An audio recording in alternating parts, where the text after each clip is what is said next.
been in plenty of championship battles over the years, and of course, there's nothing quite like it. And I'm sure these drivers will be really just keep getting their eye in and really hoping just for that championship victory. They don't care about their race results now. Yeah, no, exactly. Those that are in the hunt, their mindset is just on one thing right now. You know, they want to win this, and you know. But then again, the drivers that aren't really in it, they you know, that have turned up and maybe not even racing in the showdown, they're here just for a bit of fun. Of course, they want to win the race, so that, you know, does throw a bit of a spanner in the works for the guys trying to go for the championship. Yeah, absolutely. We will mention the championship standings later on, but for now, the grid is Richard Warmingham, who's got another pole position by 0.7 of a second. Really impressive from Richard. And it's Michael Gray in second place. He had a bit of a frustrating day at Suzuka last time out. So too did Luke Clark, one of the championship runners, currently fourth in the championship. Everything went wrong for him at Suzuka. He was the fastest of the showdown runners in qualifying, but all three races went atrociously bad for him. Ralph Cullinan is second in the championship, fourth on the grid. Lena Connor in fifth, Roy Verke in sixth. And it's Lee Diemer, another championship runner, seventh. The championship leader actually going into this round. There's Max Wright, Scott Malcolm, David Ayres, Carl Hardy, Jim Flanagan came into this race in third in the championship, but he's a long way off the pace in P12. And Anthony Jacobson rounding out the grid. It's been odd because this showdown kind of series of races, it's been really strange to see kind of the showdown runners kind of being unable to get into the high positions. Like, for example, I think last week the highest any of them finished was third, and the week before that I think highest of any of them had finished was like fifth. So it's a strange circumstance that these drivers find themselves in. Yeah, it's unusual, isn't it? The championship protagonists, you know, are usually at the front. You know, this is what we normally see, and yeah, this time they're just really struggling. So you have to think, where was the form of the other guys at the start of the season that would, you know, they'd have been there at the end fighting it out. So yeah, very unusual, but yeah, it makes for interesting viewing for us because we're trying to work out what's going on. The points are obviously a lot smaller, so yeah, so it's ideal actually. Yeah, and of course, in the middle of the pack, you can get involved in plenty of incidents. And like I was saying earlier, Luke Clark had an awful Suzuka round last week where everything went wrong. I think he had 3 crashes in each race, so it was really strange. And he's potentially out of contention. He's 44 points off the lead of the championship. Lee Diemer leading the championship, 20 points ahead of Ralph Cullinan, who's a further point ahead of Jim Flanagan, and then another 23 points back to Luke Clark. There is also Anwar Smith and Kip Stevens. They haven't taken part in any of the showdown races. So very much a four-way battle, and it's up to Lee Diemer, who starts this race in 7th position to defend his lead. Jim Flanagan not the start he wanted, but Ralph Cullinan perhaps the person who could take that championship away from Lee Diemer. And we're about to get going here. Pace car will dive into the pits pretty late round here. Could be a very awkward Senna S for these drivers on the first lap, and the green flag is out, and away we go. And it's Richard Warmingham away well. Luke Clark, I think, might be up into 2nd position. Cullinan will be trying to go into 3rd. There's a car down the middle, 3 deep on the brakes, and Clark is up to 2nd place. He needed that one. Can Cullinan go round the outside here? And it's side by side coming out of the Senna S. And that BMW needs all the power it can get. Scott Malcolm's up 3 positions, by the way. Lee Diemer is back up into 7th. And Cullinan really needs this one. He's down the inside, but he's very cautious on the brakes, and he loses out to Michael Gray. And but the perfect start for Luke Clark in the end. He needed to get that position early on, didn't he? Yeah, he did, and that little scrap through turn 1 has given him a little bit of a buffer as well, 1.3 seconds. And Gray, impressive around the outside, committed on the brakes as well. It's not always easy to do that on the first lap. Car, you know, you feel a little bit different from quali trim, of course, with the extra weight and things like that on there. So, yep, knew exactly where to do it. And yeah, Rafe, that's the mindset of somebody trying to win a championship out there right now. You know, he just was very, very cautious and didn't want to risk anything on the opening sort of couple of sectors of the race tonight. Yeah, certainly seems so. And he's already dropped a little bit back, and Lane O'Connor in that Mercedes got a lot more power. And actually, it's pretty close just behind as well. That's Scott Malcolm. He's up 3 positions from 9th on the grid. He's defending from Lee Deemer, the current championship leader. And Deemer really needs this going into turn 1. He'd only be 2 positions behind his main rival Cullinan if he can make this one into turn 1. And there he goes. Lee Deemer up into 6th position. That's exactly what he needed. Roy Verke in the Audi didn't have a great start. He's down to 9th, but looking to maybe get past Scott Malcolm after that really good start. And it's side by side up ahead. That's Luke Clark, is it? Going defensive against Michael Gray. So Clark needs every point he can possibly get. A long way off the lead. His championship hopes potentially already over, but he needs to try his absolute best and can't get top 2s in every single race. But now he holds on to that one. But Michael Gray looks really strong. Yeah, very quick. I mean, close that gap down to Clark very quickly. A little bit deep for Clark there, but manages to not run too wide. But yeah, warming and stretching away now, and yeah, great. Looking very comfortable. He lost that place, of course, qualified in second, so we want to get it back as quickly as possible. Yeah, this great little battle actually back here, and the Audi of Roy Verke coming under a little bit of pressure. I find this track really odd, Alex, because we've got this massive straight that they're now going onto, along with the long straight at turn 3 to turn 4. However, it's one of them where if you just cover off the inside line, it can be infuriating for the car behind to make a move. And it is pretty easy to defend out here, even if you are quite a bit slower than your rival.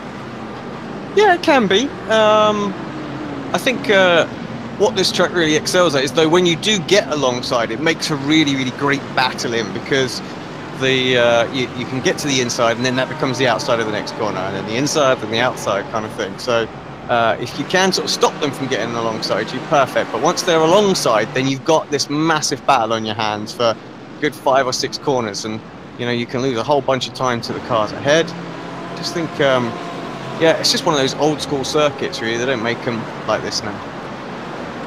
Yeah, I certainly wish we kind of had some kind of configuration of the olden days, the kind of pre-1990 circuit, which I think had quite a few more corners than this one, but still used kind of the same space. There was just a lot of kind of hairpins and kind of long sweeping corners in this part of the circuit. It was quite cool to drive on, but this configuration still works very well. The elevation change and the mixture of fast and slow corners along with those long straights that I previously mentioned. This battle still staying pretty close. It certainly seems like Malcolm is the slowest of these lot, with Deemer pulling away quite handily, and he's got quite a chain behind him now. Yeah, let's have a look. Actually, that's Scott. Like you say, just can't seem to quite hold on to the back of those guys. And in fairness, Scott has improved a lot since I've been sort of broadcasting different BSR series that he's been involved in. And yeah, doing well. He's up 2 places. Just needs to try and hold on to it. His defensive driving and his racecraft vastly improved as well. That's can make a big difference. Even if you don't quite have the pace, it can keep the people like Verke behind him long enough that, you know, they can almost make a mistake. And these short little sprint races, they do sort of play into his hand, you know, or into the hands of those that have got good racecraft. Yeah, certainly seemingly making good improvements through the season, Scott Malcolm. And he's still looking pretty strong.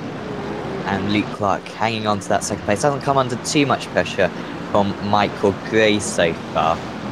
And of course, like I previously mentioned, really quite far off in the championship, Luke Clark, after an awful Suzuka round. But it must be frustrating for Luke, because of course you weren't here for last week at Suzuka, Alex, but just everything went wrong for him. And I wonder if this race can perhaps serve as a bit of redemption for him. Just end the season on a high, win a couple of races if he possibly can. And he is keeping that gap to Richard Warmingham pretty constant at about 2 seconds apparently.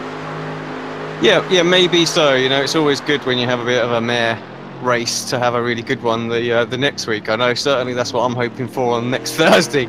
It's a much better race because I had an absolute shocking week last week. So yeah, let's hope Luke gets it. Like you say, he's weathered the storm. Gray was very, very close for a lap there. I don't know if there was a mistake really that Clark did that allowed him to get right on him. But he's weathered that now, and he's got that gap to about 0.7 of a second, and you kind of feel comfortable at that sort of range. Well, I do anyway. I feel like I know the driver's there, but I'm not constantly watching him in my mirror. If they're about 0.4, you know, you've got to be aware what they're doing. Are they going for a move? Are they sticking their nose in? And this sort of range, you're like, well, he can't make it from here. No one's going to do anything, you know. Well, you just have to hope that they're not going to do anything silly. But it lets him focus more on the car ahead, and right now he's still building on that, warming up the looking at the sector times. I mean, there's nothing between these two. There was a few thousandths between him in sector 1 and a few thousandths in sector 2, so very, very similar lap times at the moment. Yeah, I must say, in this second half of the season, Richard Wong has been a bit of like a Sebastian Vettel / kind of Jorge Lorenzo type of driver, where he just nails the qualifying lap. And in this first race, at least, maybe not for the next couple, but when he's in the lead, there's kind of no sign of him losing that, and he's so consistent. I'm waiting for the mistake, Richard. But he's just been relentless through the second half of the season, ever so, like starting off at Brands Hatch, I think. And since then, I think he's won kind of 3 of the past 4 kind of race ones of the evening. He's just been so good at qualifying and then absolutely nailing it through the race, as I previously said. All close between Verke and Flanagan, only 0.5 between them, and here comes Jim Flanagan. So he needs needs as many points as he can. He's now only 2 positions behind his championship rival Lee Diemer, but ideally he kind of needs to make up some places, and Roy Verke is very close to not having the race he wanted. Qualified up in P6, down in P9 at the moment, and I just feel as though Verke's kind of got stuck behind Malcolm, and hasn't really been able to do anything about it, and that's left him vulnerable to Flanagan now. Yeah, I think that's exactly what happened. You're right. He just had like a couple of bad corners where he didn't quite get the run and drop back, and like you say, Flanagan's took the opportunity to draft up to him and get the move done. And you kind of got to do that. I heard someone just a little bit out of shape, maybe in the background. I'm not seeing anyone slow, so I don't know quite what that is. Of course, Hardy on the mini map that we can see half a lap down, he started from the pit lane as well. That's why he's way down there, if you're wondering. They're all kind of bunching up a little bit here. Ooh, Verke down the inside maybe. And it's that kind of 3 or 4 tenths there, where certainly around this circuit, where you take a couple of kind of wide lines into corners, you can be vulnerable when the driver behind is that far behind. And Verke, they're very nearly, or certainly had the opportunity there to just nip down the inside. Yeah, I was surprised he didn't try and get that straight away back. But I have to say, Roy's a very sort of collected driver. You know, he doesn't risk too much. I know he's won the safest driver award on a couple of occasions, so you can sort of see. But yeah, sometimes obviously we want to see him just stick his nose in there and go for those moves. I got the mic. Just want to give a big shout out to everybody watching us on Facebook Live tonight as well. It's something we've fiddled with in the past, and I think we're ready to sort of commit to using that ready for season 3 and moving forward. So yeah, keep an eye out. Get to give us the thumbs up on there as well. It's always useful. And yeah, if you're feeling really generous, well, share the post out. Yeah, certainly would be appreciated. And Flanagan again, just losing a bit of time coming out of that turn 11. And it's left him really vulnerable again to Verke. Now, will Verke go for it this time? He's got the inside, no defence on Flanagan whatsoever. And Verke here will just go straight down the inside. He's a bit deep on the brakes, but has made it pretty easily. But Flanagan there, when you're so desperate for every position you can possibly get, as he is in the championship, I would have thought he'd defend that a little bit harder. Yeah, I agree. Going to try and come straight back. Oh, he's got a heck of a run, and I think Roy's going to have to give him the room. Just about sneaks through. And yeah, some good hard racing there. This is what we like. And, you know, this is for sort of 7th, 8th, 9th and 10th. Guys towards the front started to really separate apart. Apart from this one. This is still going on, and that's Lane O'Connor and Rafe Cullinan. So 4th and 5th. Yeah, O'Connor's just been edging closer and closer and closer to the driver ahead of Rafe Cullinan. And currently, Cullinan would be making, 4 points on the Edema? I think the gap in the championship would go down to 16 points, but most likely will start behind for the second race, which is a reverse grid. But Dima currently, he must be pretty happy with this, how everything's going. He's ahead of one championship challenger, Jim Flanagan. Ralph Cullinan's only just ahead, and you know, Luke Clark isn't doing anything extraordinary up in second position. Doesn't look like he's going to have the win, and this is looking good for him currently. Yeah, it's funny to think that, isn't it? But you know, sort of in 6th place, you'd think he'd want to be. But you're right, he's doing all he needs to. You know, this is what he needs for the championship. See the 2 cars ahead, and if they start to battle, then he'll be right on them. Oh, a bit of understeer going through there. Very easy to do that. Just a bit too much speed in there, but he needed a whole boatload of steering luck to get the car to turn. But yeah, he's in. Like I say, he's in the right range, and we've still got 8 minutes or so of this race to go. And for those of you that don't know, it's 3 sort of short races. Well, 2 super short ones, and then 1 sort of double length race, 40 minutes. So it's yeah, it's very different kind of driving to the usual sort of GT3 endurance style, where you just slowly let it all happen. And I need to be a little bit more hasty. Must say that car is really undersing. It's quite painful to watch him just yeah, put on the steering lock. As he actually lost a lot of time, didn't he? There, absolutely. Yeah. That lap, we were all on board for the whole lap, and you know, you can see the guys just come away. I got a question on the Facebook chat, which was about the balance of performance at the moment. You know, what do we think of it? And you know, it's something that we've brought up in the World GT Series, something we've mentioned here as well. And you know, if I'm honest, I think I'm lost with where the balance of performance is right now in the GT3s. It's changed so much in the last sort of 12 weeks. So many little tweaks here, a little bit of weight added to this, a bit of extra downforce to that, and you know, just not really sure what's going on. I mean, at the start of the season, the BMW was very, very competitive. Even though it still struggled with its straight line speed, it was still really good as long as you qualified it well. But I would say it's not suited for these sprint races where you have to get the moves done on track. It was much more a tactical car. You would take it because it was really good over the sort of the length of a race, that you know, you can pull the strategy out with extending stints, and it's good on fuel, good on tyres. Where these sort of short races, it was really struggling, wasn't it? I think in all of them that we were watching, no one could really get moves done. But you know, the Audi was the kingpin at the start of the season as well, and that's just got nerfed and nerfed and nerfed and nerfed. So the Mercedes has always been very, very strong, but again, I think that's had some weight to it as well to slow it kind of down.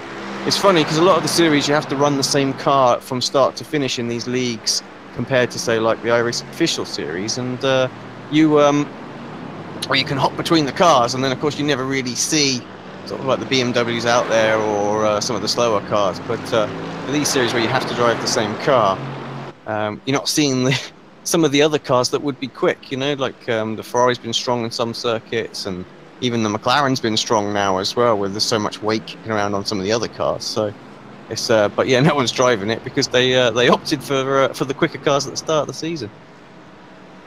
Yeah, it's a maze, the balance of performance, and I don't think they'll ever quite get it absolutely perfect, but at least I'd say this season I think they got it better. You know, the Mercedes last year was extremely overpowered.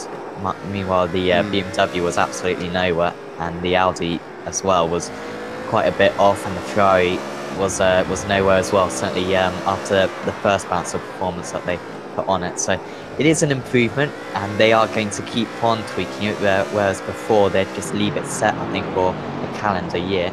They are going to keep on tweaking it, and it's relatively even. I would say actually, the car that Coswell Cullinan is driving in, the BMW, I'd say the circuits that we've been to, for example, Spa, Monza, Le Mans we've been to recently as well. I'd say that the races that we've visited in this series haven't necessarily preferred the BMW, and that's maybe made it look a little bit more weak than it is. Yeah, I would agree entirely with that. While we're watching that little battle, we ought to just post our attention to this one, because this looks pretty tasty as well. 4-car battle now for 7th place. Flanagan at the very front, Malcolm dropped behind him. I think that must have been a fairly recent change, actually. Let's just see if I can see that overtake, and then we'll get back to the live action. But yeah, there's Malcolm. I don't think he did defend that, actually. I think that was a move between the two teammates there. Just that looked too maybe not. Kind of coming back to him here, isn't he? And Jim gonna pull this off eventually. And Max Wright had previously overtaken Roy Viverke then.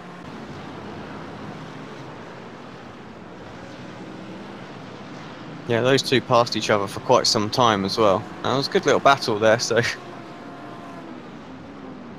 Again, big shout out to everybody watching on our couple of streams that we've got going on there as well, not forgetting YouTube.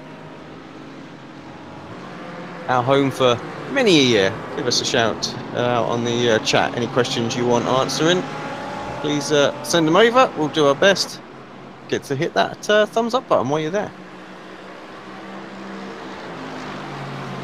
The gap between Luke Clark and Michael Gray had gone down to just a couple of tenths, and it did open up again, but it seems as though through that opening part of the lap, seems like Gray has got a big advantage, and he is closing in again.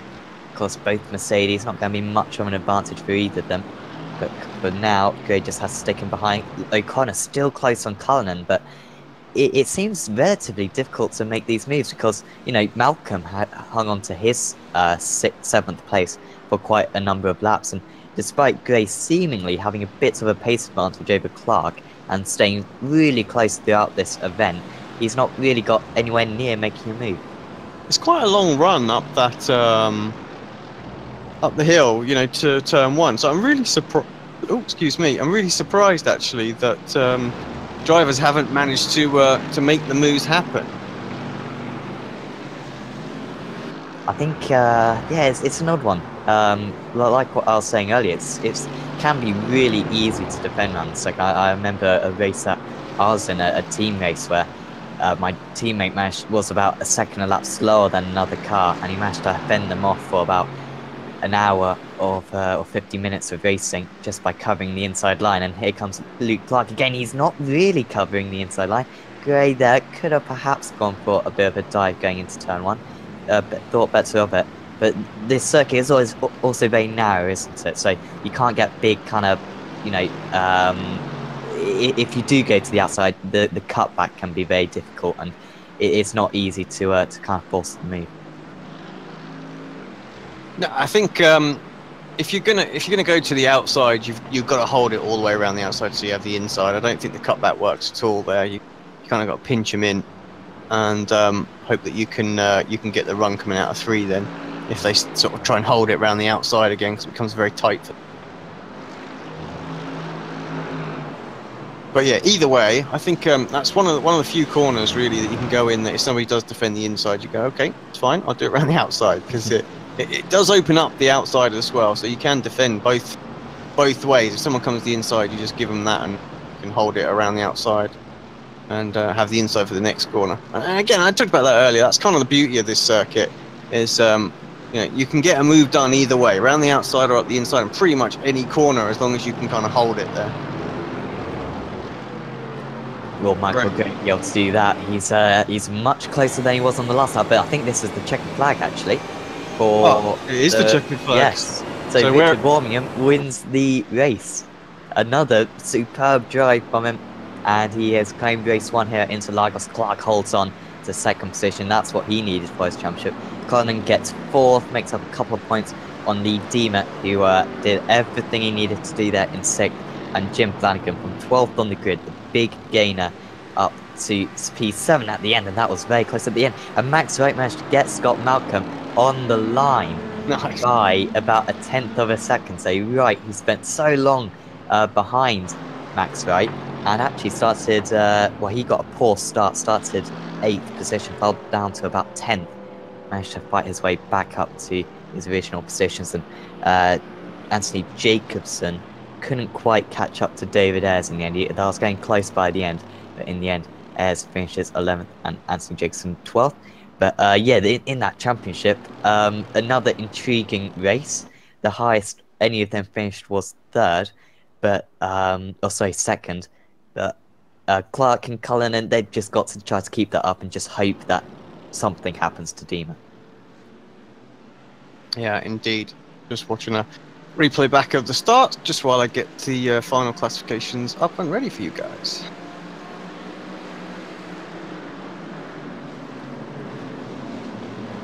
Yeah, it was a little bit of a frantic start, and in the end, that real battle between Cullinan and Gray grew pretty decisive, because after that, it was pretty much one-way traffic, and Cullinan had to settle for 4th position. But overall, it was Richard Warmingham taking yet another victory out there, ahead of Luke Clark in 2nd place.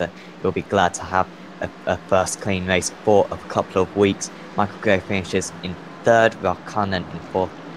Lane O'Connor, another good drive from him. He's certainly improved a lot throughout the season in 5th. Lee Deemer finishes in 6th, and it's Jim Flanagan 7th. Not the points that he needed, really. Max Wright in 8th, and it's Scott Malcolm. Roy Verke fell from 6th to 10th. David Ayres finishes 11th. Anthony Jacobson 12th, and Carl Hardy started a couple of laps down, and he ends up in 13th position. And Alex, I think we have a wheel. We do have a wheel. And my finger is at the ready. Those of you who don't know, we have a Wheel of Fortune. Give it a spin, and that's going to be the pole position for the next race, the final race of the evening, which will be after that one. That's done based on the results of the race. So here we go. Cue the music. Missed 18th, so although not many people tonight, so it's going to be a relatively sizable grid, and I think this is the maximum we possibly could have had. 12, because Carl Hardy was not on the lead lap.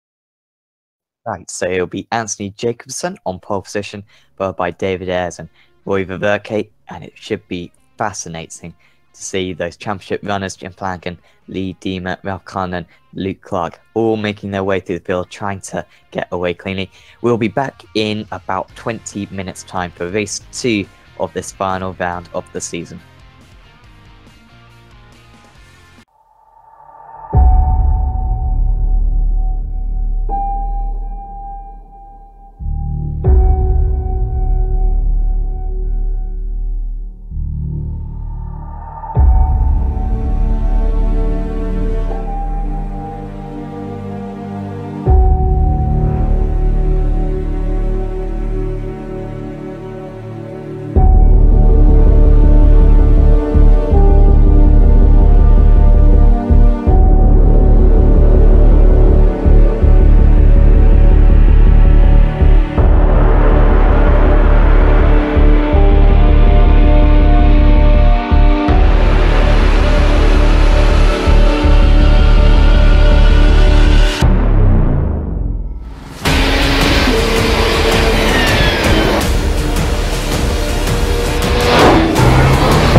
chair of the Indianapolis Motor Speedway. Will it be Tim Hogan? It's going to be Christopher DeMerrick at the line.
chair of the Indianapolis Motor Speedway.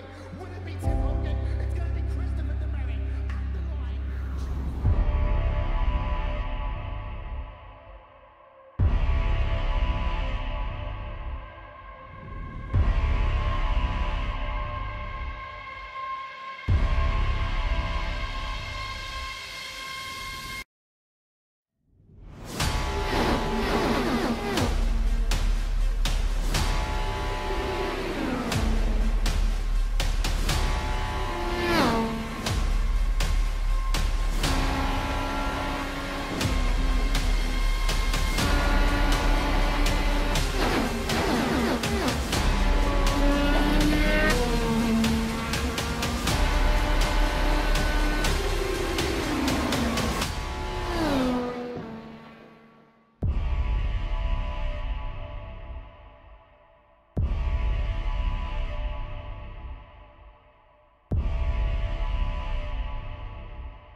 Welcome back to the final round of the BSR Grand Tour here at Interlagos, and it is the penultimate race of the season coming up with the reverse grid.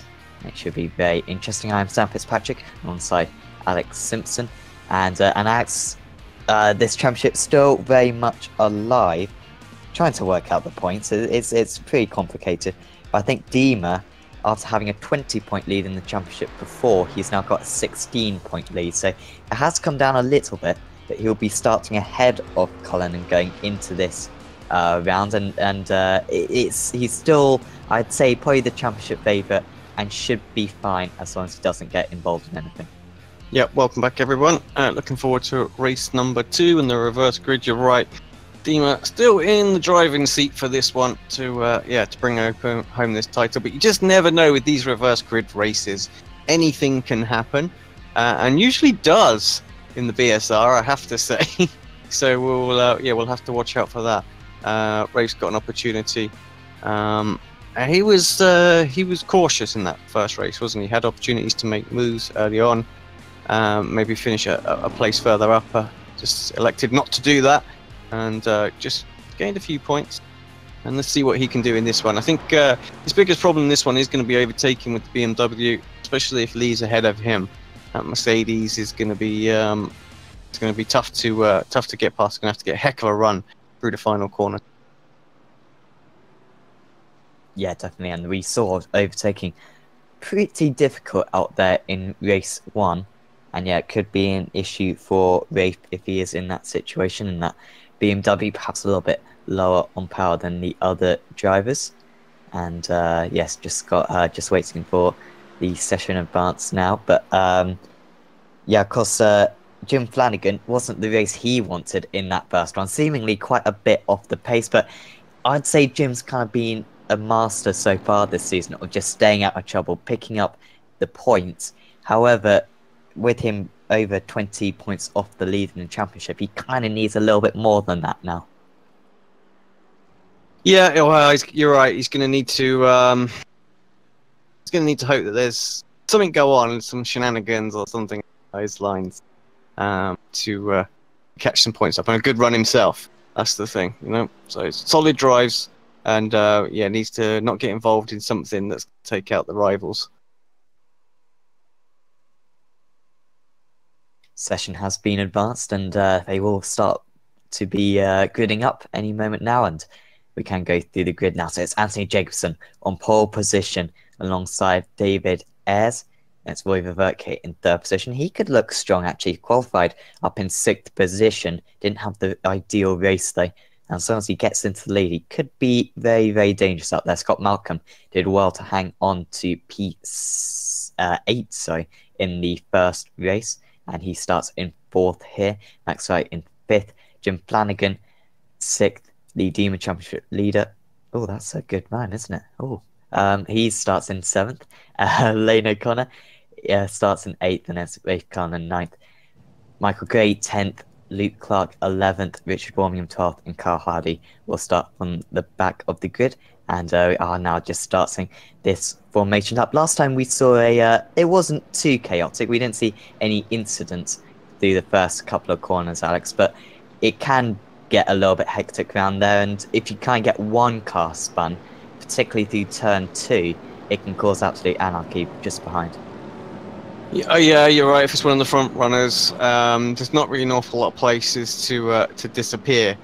Everyone sort of tracks out the same way, so yeah, and then the people who do check up get ploughed into a little bit, so yeah, we'll have to hope for a nice clean start. It's very cool out there. It's overcast 18 degrees, air temperature 18 degrees, track temperature. So the overheating tyres shouldn't be too much of an issue around here. And it's not usually too much of an issue either with the slow speed corners. With this short little race as well, no issues at all. And this one, even the longer one later on, there won't be any issues. Tyres will hold out. Just again, while I've got the opportunity, just a big shout out to everybody on Facebook Live and on YouTube tonight. Any questions you got through the broadcast? Want to know anything? We'll try and work out some live points, maybe see what's going on. That'll be interesting. Yeah, just give us a little shout on the a message. Don't forget to like and share if possible. Yeah, absolutely. And now the pace car will be coming in any moment now. And it's Anthony Jacobson starting this one in the lead. Can David Ayres pressure? Can Roy Verke get a good start? Didn't get a good start in race 1. And we are green now. Oh, it's an awful start for Anthony Jacobson. And terrible start for the 2 on the front row. It's Scott Malcolm who's gained 3 positions up into 1st position. And Jim Flanagan, an awesome start. And he's going for the lead. Jim Flanagan up into the lead from 6th on the grid. That is quite incredible. And what a start he needed to keep his championship hopes alive. It was an awful start for the drivers on the front row of the grid. Scott Malcolm's gone up 2 positions up into 2nd. It's really side by side here. Lee Diemer and David Ayres, I think that is. Diemer on the inside. It's side by side behind us well. And just going a little bit wide. Verke is going to lose out. Another poor start for him. And still side by side. Verke might lose another position here. But he should hang on. It's still side by side just behind Clark. I think that's Clark versus Cullinan. And yeah, Cullinan's actually lost out a bit there. Oh, nearly losing out to Gray, and you think he might actually needs to hang on to as many positions as possible, and he should be able to shut the door. No, he won't be able to. It's still side by side. This is what Alex was talking about earlier, how it's, you know, side by side, inside and outside, and still Cullinan tries to hang on in there and has the inside. It's just going to continue down the pit straight, but a bizarre start there, especially for the runners in Gray's round, and that's not what Cullinan needed. His championship falling away. Yeah, no, didn't want that at all, did he? The side by side, that was the last thing you wanted all that way. And yeah, great. He had a right to be there, and I didn't honestly think they made any contact. Actually, it looked like there was a little bit of gap between them, so I'd hate that to be an issue. But I thought Rafe was getting out of it. I have to say, at one point, it looked like he was backing out of it, and then sort of then still decided to go in. But that's just the nature of the BMW. It's just so good through the middle of the corner that it can catch you out sometimes when you're behind other drivers as well, because they seem so slow through the middle. So Clark is under pressure from Max Wright. Just about got the overlap there as well. He has, yeah, cuts off Max. But yeah, extremely close at the front. You're right, Flanagan with an absolute storming start. I don't really know what happened to the front runners. They just didn't go. Yeah, I think oh wow, side by side just behind. That's one of the Dima. That was the pole sitter, Anthony Jacobson, and Dima trying to get up there as well. He's had a clean start, crucially. Actually was very good at picking up a couple of positions, leading him up into 4th position from 7th on the grid. I think it was David Ayres who was very slow initially. I thought Jacobson was fine, and then it was almost as though he kind of put on the brakes just as the green flag came out. And in the end, it was that entire odd row of the grid, 1st, 3rd, 5th, 7th, who all profited from that. And one of them, of course, was Jim Flanagan, and he's up 5 positions. Can he hold on here? Down the inside goes Lee Dima. Anthony Jacobson round the outside. He'll have the inside for the next corner. But this is really impressive from Lee Dima up into P3. Yeah, looking very, very strong. Good solid pace today. Oh, they're all scattering as they come out of turn 3. It's going to go on. Luke Clark having a look. He wants to make some. Oh, that's a late move from who's that in the red Mercedes? It's Ayres, is it? Jeez. That was late, wasn't it? But particularly from our camera angle. Oh my goodness.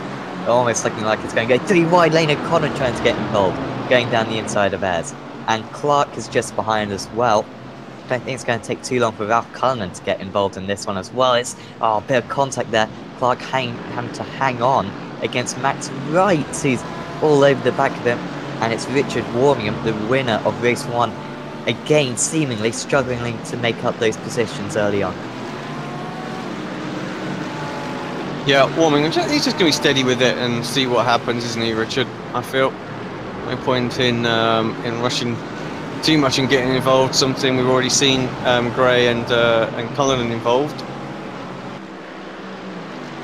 Great little shot as they snake their way up the hill, though. A little bit of separation from sort of Dima back to the top 3. Got a little bit of a breakaway going. This sort of battle from 4th. Nothing between them.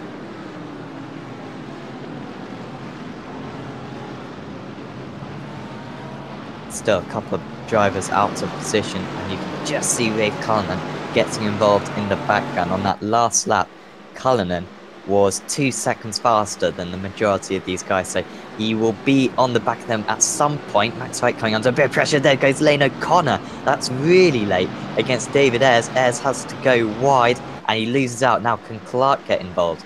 Seems as though Ayres is going to hang on to this one on the inside. It's difficult to go around the outside up here. Really almost impossible. And squeezed Clark as well, didn't he? Just to make sure that didn't happen. And actually Clark's come under pressure, and he has to go quite defensive from Max Wright, who's behind him now as well. Yeah, not going Luke Clark's way. It was looking unlikely that he was going to win the championship going into this one. I think he was 38 points going behind going into this event, but he's going to be close to 50 if it ends like this, and pretty much he needs to get at. Oh, David Ayres round. So that's not what he needed. That will be a position for Rafe Cullinan, I think, and also Scott Malcolm. And here comes Lee Deemer, right on the tail. How much of a risk will he take? Will Malcolm defend? Not seemingly, but Deemer had the opportunity, but he wants to make absolute sure of this. They're both quicker than Flanagan that lap as well, Malcolm and Deemer. So Flanagan not running away too quickly with this one. So if I would think if Deemer can get by in the next couple of laps, he definitely has the pace over these two guys. He might have an opportunity very wide for Malcolm, and Deemer runs wide as well, but is able to get on the power, no problem. Did get a little bit out of shape. Malcolm just sort of covering off the inside through the sweeping right double apex corner. Oh, look at the run. Deemer got off of there. Couldn't do anything with it. There was a big red Team Mad Mercedes in the way. So can he stay close to this part of the circuit? We've seen so far today, it's really difficult to do so. The drivers tend to be at least kind of 4 tenths behind coming out of this next corner, turn 11, and wide goes Malcolm. Didn't lose too much time, and it just seems as though once again Deemer 4 tenths behind it. It's so difficult to kind of follow through that part of the circuit seemingly.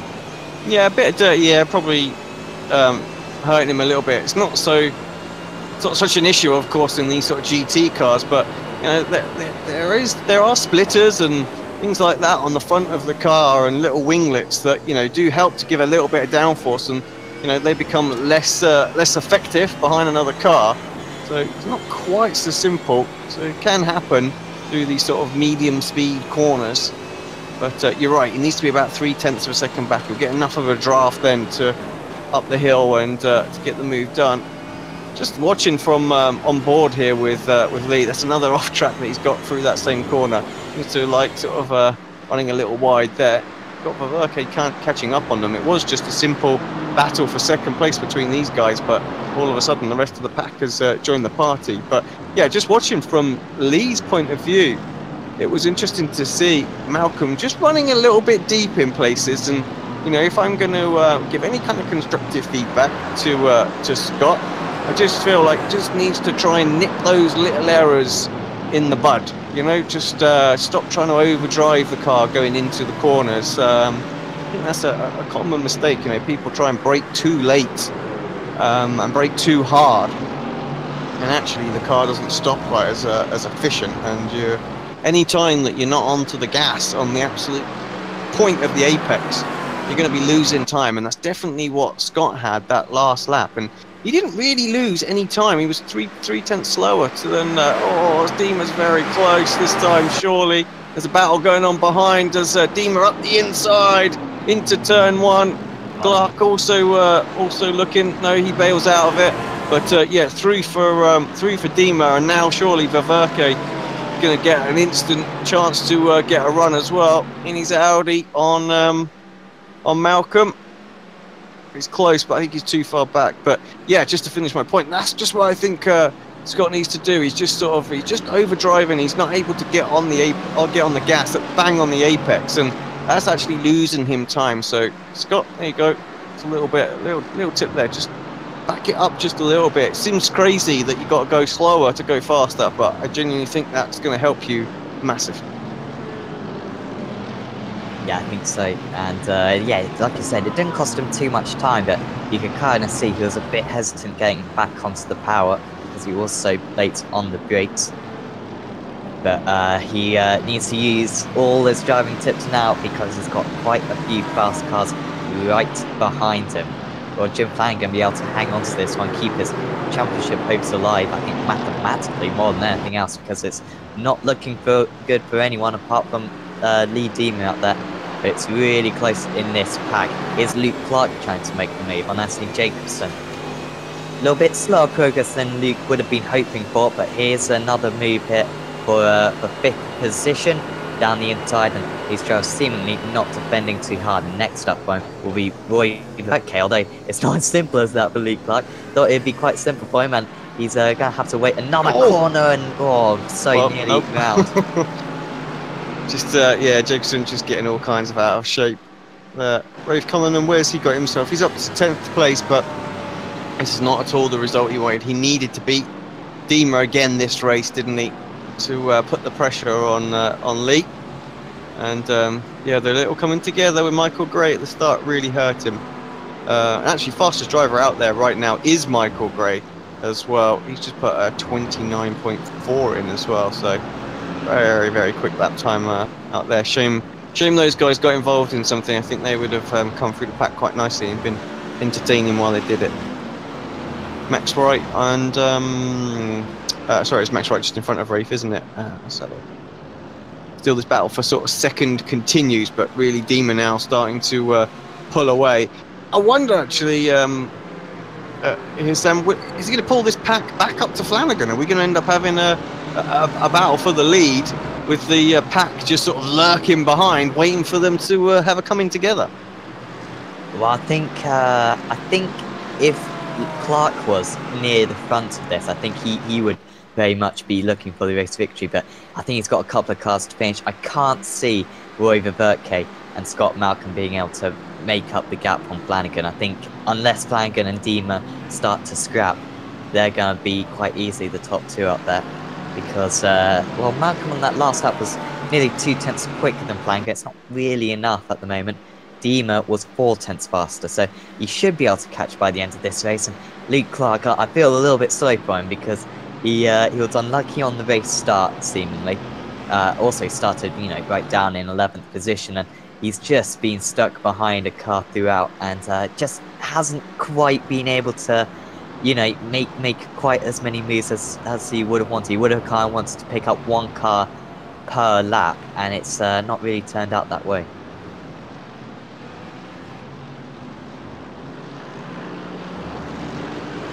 Still, this, yeah, there's nothing between these guys. They're not really sort of closing in or anything. Oh, I said that. And yeah, Luke Clark was closing in under the brake in there very late. I say that very late. I don't think he was. I just think he wasn't.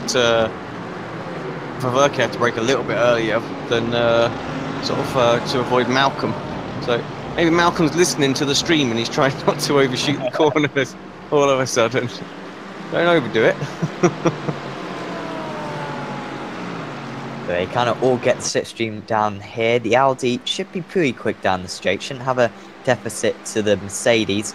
And just having to go defensive there. The Verke had to kind of almost nip out of the slipstream of Scott Malcolm there, just to defend the position against Luke Clark. Here comes Clark. Has he got the run here? He's down the inside, side by side, heading down into turn 5. Got an awesome run from the Center S, and that should be simple. And he has got the inside for Verke, not going to get involved in a collision. And Clark is now he's now 2 seconds off the lead. Possible? Oh, not a big old drift like that, that's for sure. I really sent it through there. So yeah, that was Tokyo drift style around there. So I'm going to do his tyres any good? I don't think so, if I'm honest. I think it's only going to be between Dima and Flanagan. There's only 5 minutes this race to go. It's not very many laps at all. 3 tenths of a second between these guys. Malcolm will be enough trouble, I think, for Clark, unless he can sort of just get that. Sometimes when you catch up to someone, you just have all the momentum you need, and you can just go for a move straight away. If he does that, there may be an opportunity, as Dima's very, very close this time. Surely his best opportunity. Clark also looking in the background, though, maybe thinking about it. Flanagan has to hold on to this one to mathematically have a chance at the championship still, and he's on the inside here. Doesn't go too deep, and Clark is going to go up into 3rd position, and he's going to be chasing down these two any moment now. Now, can Flanagan hold on still? He's got to go full defence, but round the outside goes Lee Dima. He could have the run round here. Can Flanagan hold him off? He's got the inside. This is what I was talking about earlier. If you've got the inside round these corners, can be difficult for the opponent to come back, and Now, surely, as long as he just covers off the inside here, he should be okay to the end of the lap. He does cover off. There's no chance on the outside, or maybe there is for Lee Diemer. He's going to have the outside again for the next corner, though, and he does just have to back out, maybe, unless he can go around the outside again.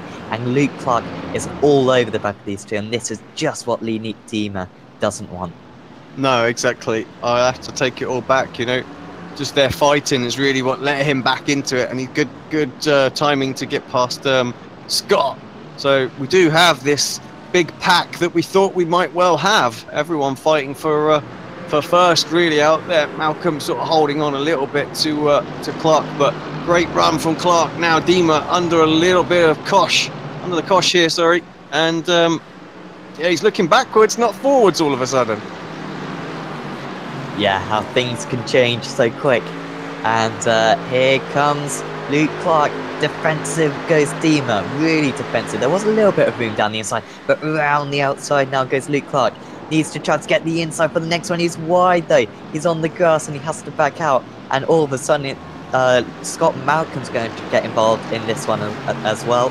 But I don't think he's quite got the run on Luke Clark. But Clark's got to be careful here. Side by side just behind as well. Lane O'Connor and Roy Ververke. Who is that making the move? So that's Ververke trying to get past Lane O'Connor. Couldn't quite make it. But yeah, you were right earlier on. Looks like we could have a six-way battle as long as these two stop fighting with one another. Yeah, actually, that was Lane picking up the move on Ververke. Ververke trying to come back. Oh, yeah. Oh, I thought for a minute he was going to go up the inside. Flanagan has to defend it, compromised his line a little bit. Diemer has to get out of it to avoid hitting him. No, there's just no room out there, is there, for any sort of major mistakes right now. You're going to lose 2 or 3 spots easy. And Clark taking a very wide line, hoping to get a good exit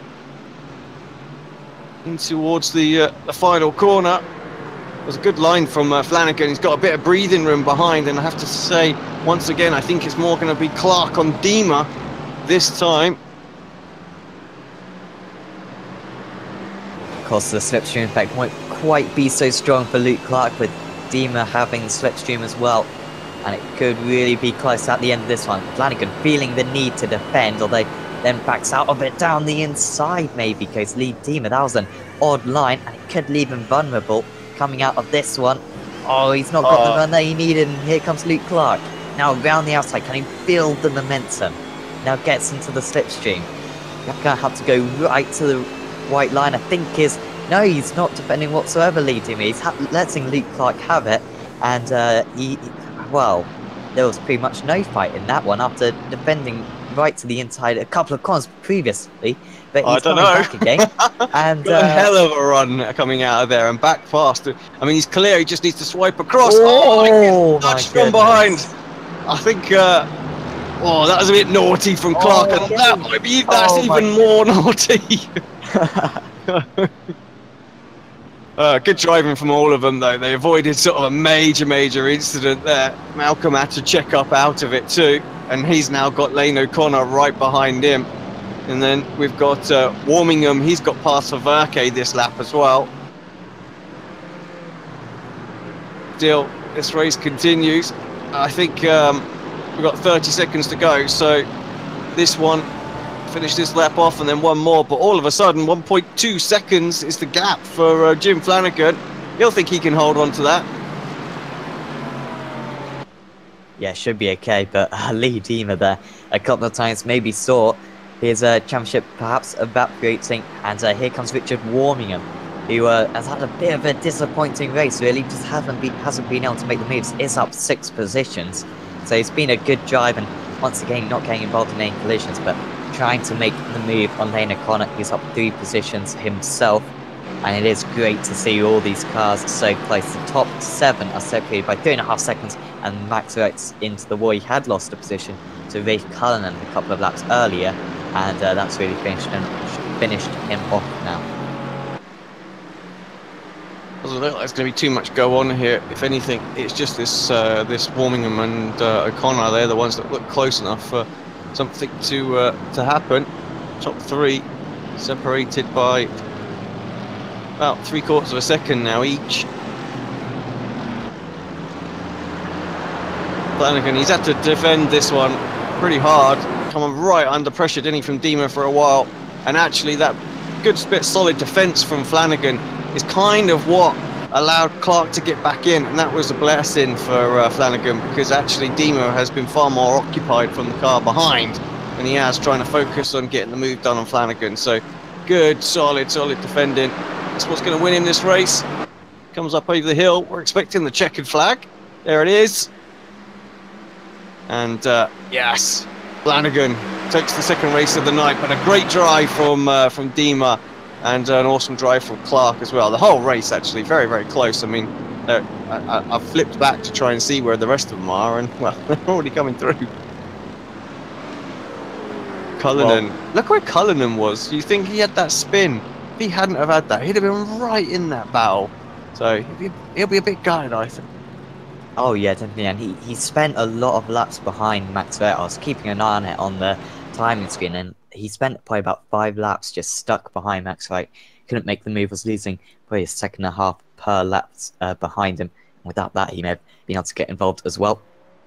But by my bad maths, I think the only two who can win the championship now are Jim Flanagan and Lee Deem. I think Flanagan, you get 25 points for the win, and Flanagan, I think, is about 23 points behind now in the championship. So it's kind of possible, but I think he'd need, Demon to finish 13th or just completely not finish to have any sorts of chance. I think in terms of Rafe Cullen, he's probably over 30 points behind now in the championship. So could be curtains for him, and Luke Clark, it's curtains for him, certainly.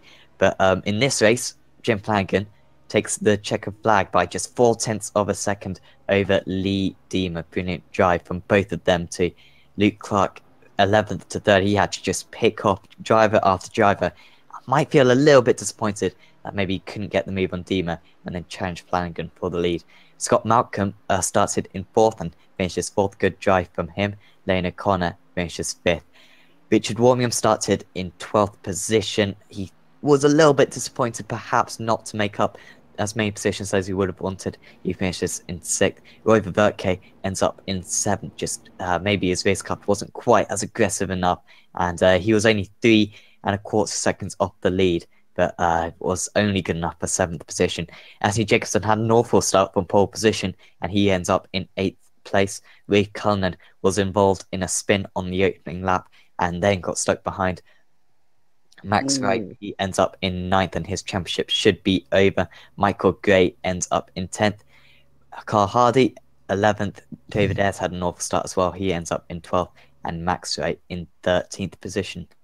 Well, of course, to throw a spanner into the works and all of the calculations, Lee has just reminded us that it's double points on the final race. Yeah. So it's still very much open. And so don't go anywhere. I think that's the key to that one. Yeah, I wish we could actually give you a certain answer at the end of this next race who the champion is, but I think we're going to be a long way from that. But we are not long from the final race of the evening. Got about 20 minutes to race to see the conclusion of the BSR Grand Tour. Do not miss it in about quarter of an hour's time.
Speedway. Will it be Tim Hogan? It's going to be Christopher DeMary at the line.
Will it be Tim Hogan? It's going to be Christopher DeMerrick at the line.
Welcome back to the final round of the BSR Grand Tour here at Interlagos.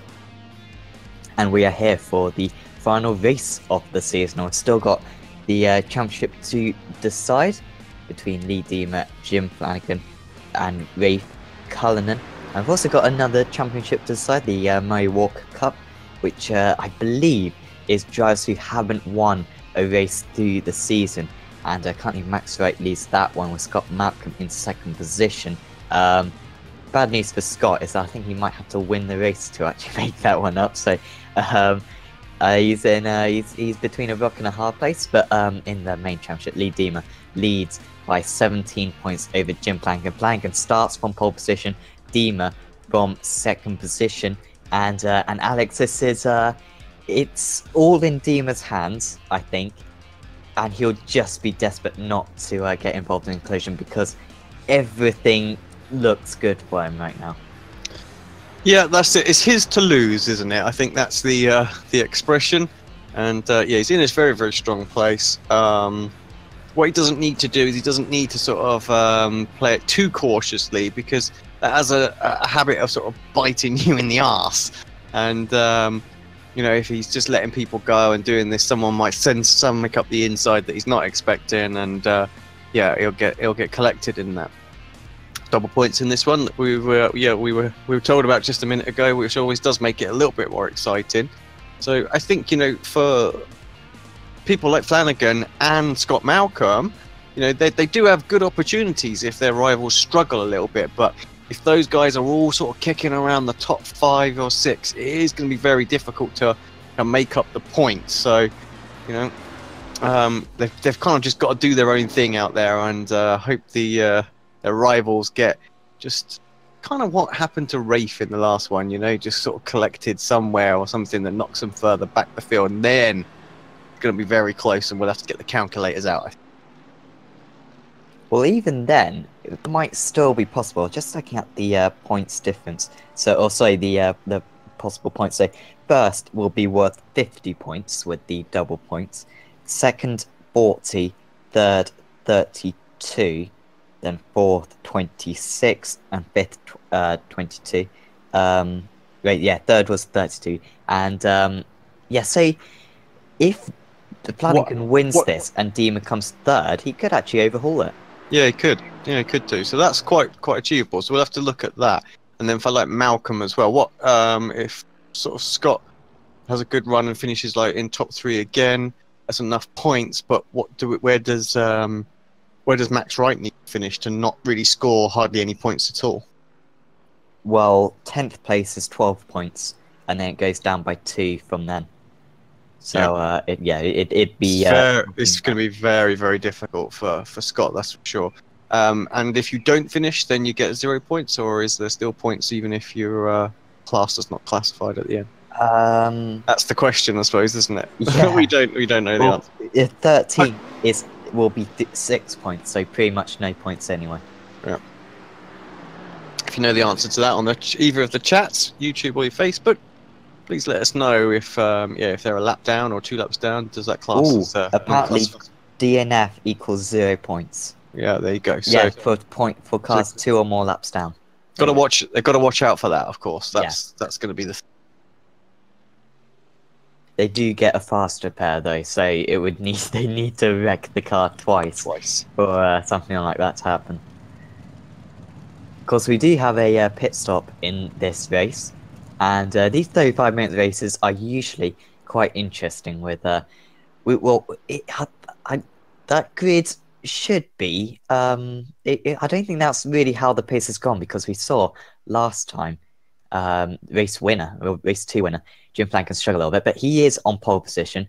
Lee Dima starts in second place after excellently making his way through the field in the last event.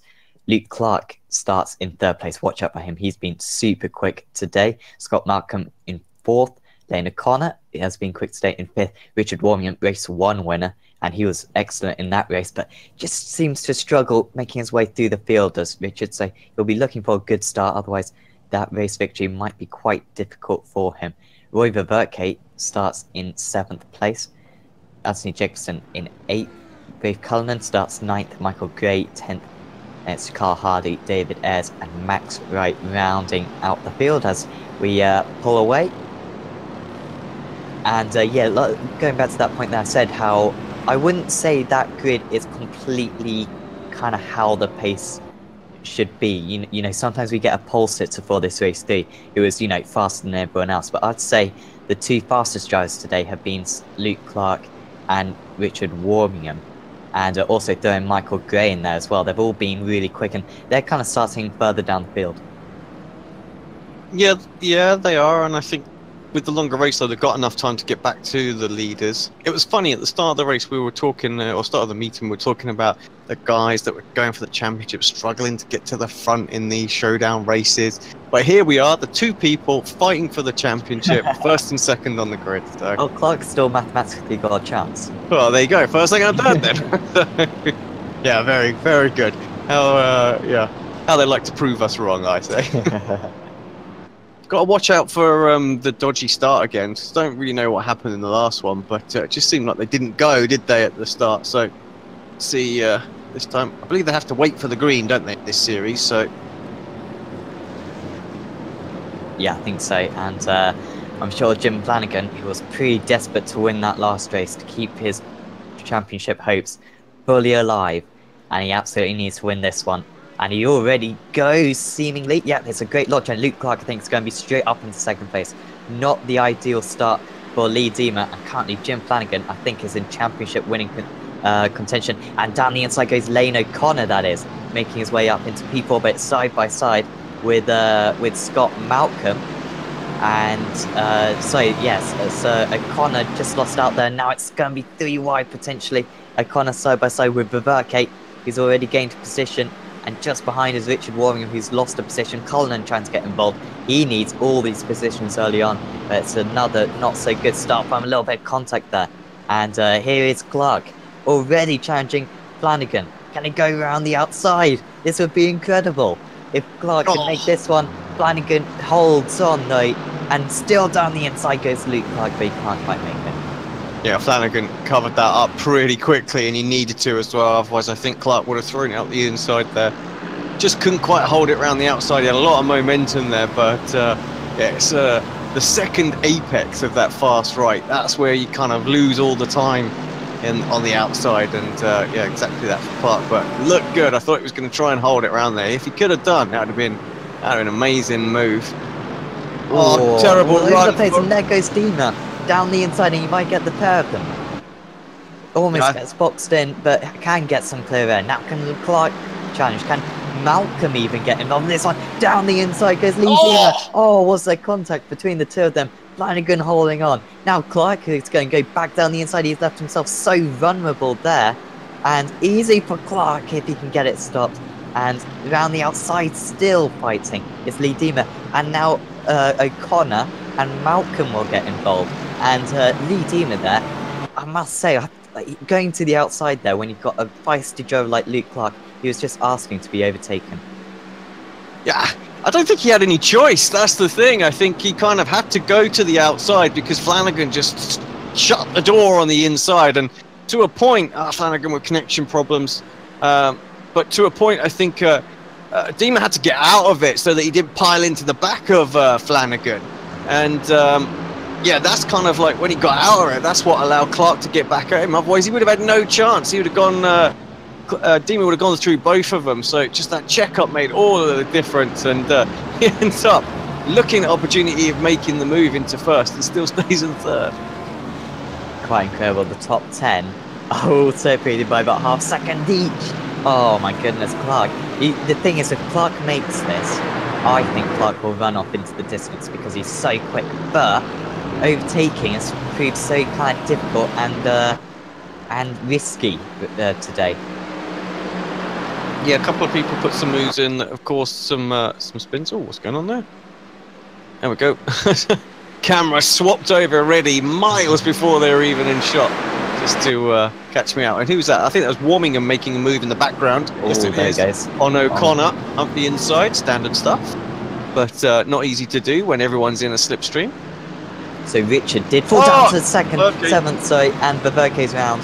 And it's been a good performance from Viverke today, but that's his first kind of mistake and first incident. However, with the chaos going up in front, then he might fancy his chances of getting back involved. It's Flanagan and Clark again. Flanagan so struggles through this part of the circuit seemingly, and Clark has already made contact with another driver who you can see side by side in the background as well.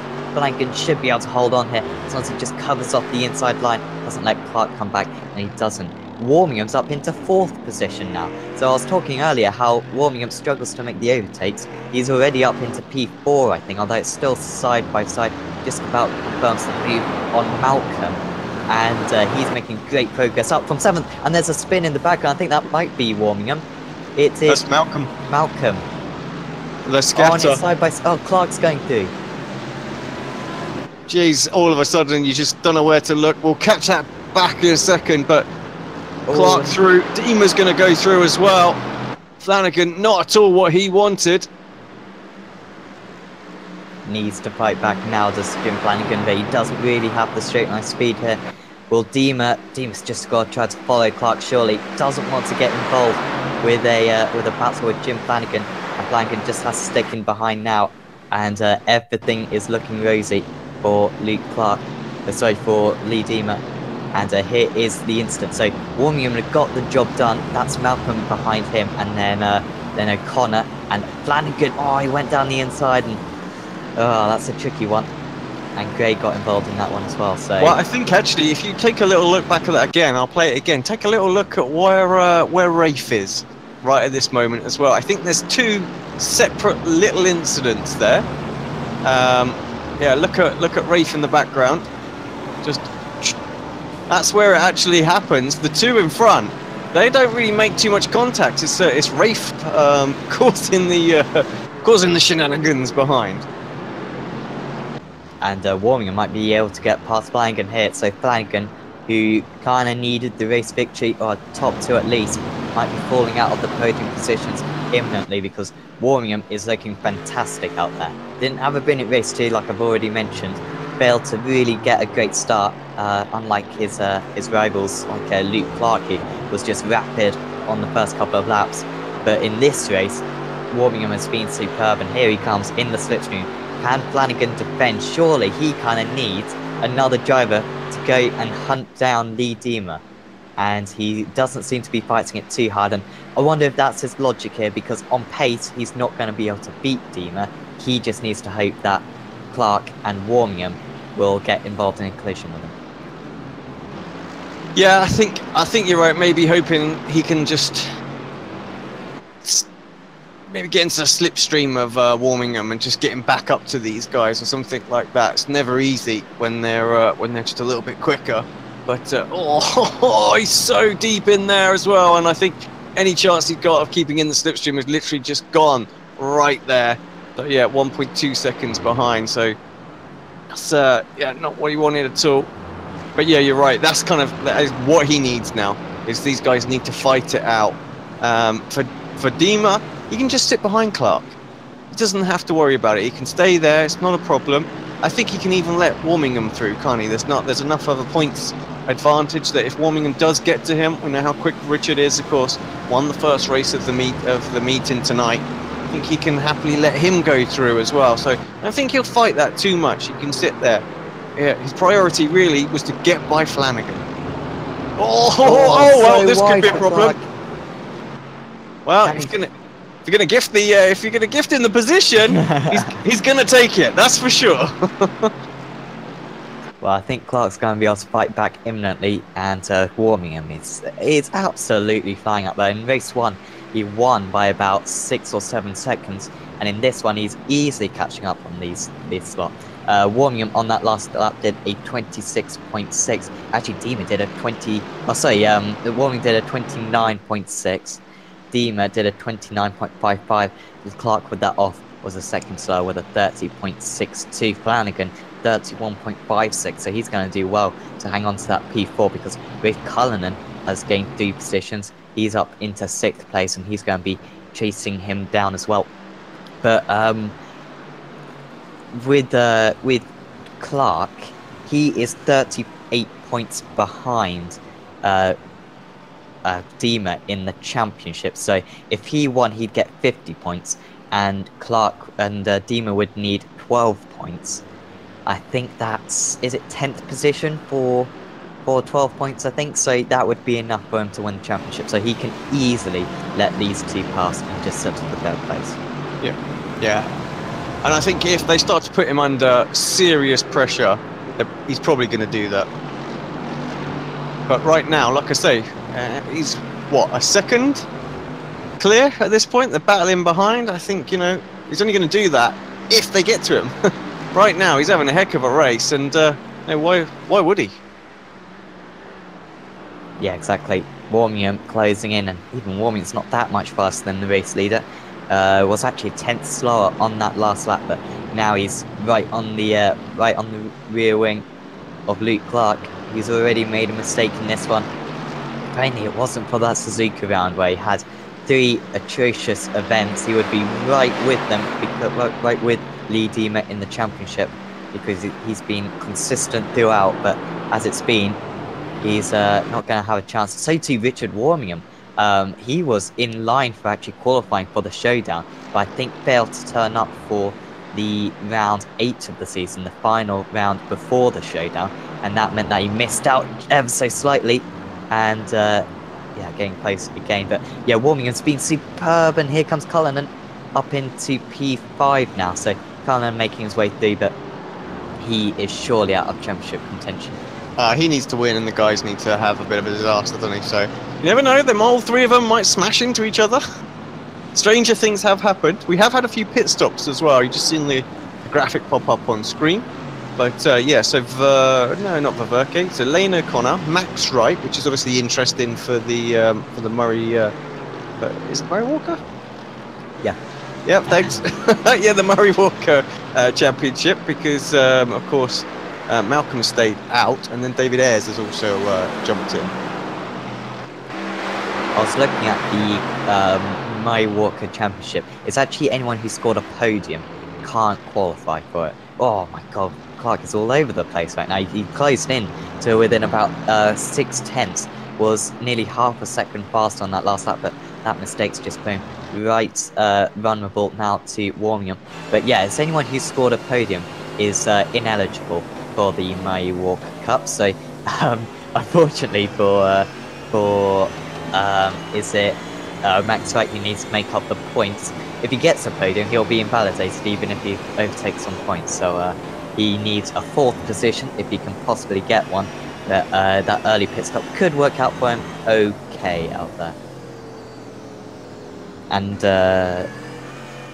yeah, sorry, Lane O'Connor has already pitted as well, like you previously said. But it's actually looking pretty close now. Diemer, all of a sudden, kind of starting to lose a little bit of time to Clark, despite these mistakes from Luke. Yeah, I'm looking at the lap time. So was what, 4/10 the last lap? So yeah, Luke really starting to put on the chart. Just go on board with him for a second. We were looking at from Warmingham. He needs to. I think for Clark, he can defend from Warmingham if he can get just a tiny bit closer as well. And yeah, that's exactly what's happening. 6/10 of a second, got a good run down the main straight.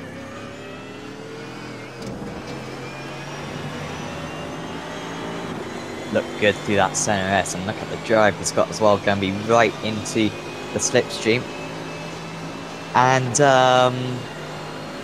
yeah, oh wow, he's going for it down the inside. Diemer not going to fight it whatsoever. I don't think that was letting him past, but he kind of saw Clark going for it and was like, I do not want to have any part of that whatsoever. Yeah, I'm really surprised he went, like you say, he was so far back. I don't know if Lee perhaps braked a bit early or something like that, but I think actually right now he's going to let Warmingham go as well. Maybe he realised, yeah, I don't need to be here. They're getting a bit close now. I'm just going to settle in. It's perhaps not what we want to see. We want to see him fight it out, but you know, it's the right thing to do as far as the championship goes. And surely now it's obvious. If I was Luke Clark, put yourself in Luke Clark's shoes. Surely he's got to just hold Diemer up, because if Flanagan can get involved and Rafe Cullinan as well, then surely, oh wow, look at this, Warmingham going for the move as well. So he kind of needs this lead to Luke Clark, but at the same time I think he needs to hold up these two to get the others involved so that Diemer could finish further down the order. Yeah, and through. Oh, Clark trying to cut back though. Still got a little bit of draft there. But Richard drives it deep into the corner. Picks up the apex beautifully though. He's going to have a heck of a run out of there. Not really under any pressure at all. Great move. Of course, a lot of Mercedes out there, but we do have some others. If I just bring up the graphic, see there's a couple of Audis out there and a BMW, but yeah, definitely the favoured car in this series is the Mercedes, as someone called it the Mercedes Cup earlier on. So if you're watching, you've enjoyed the race, don't forget to give us give the series a bit of a like and a share if that's, you don't mind doing that.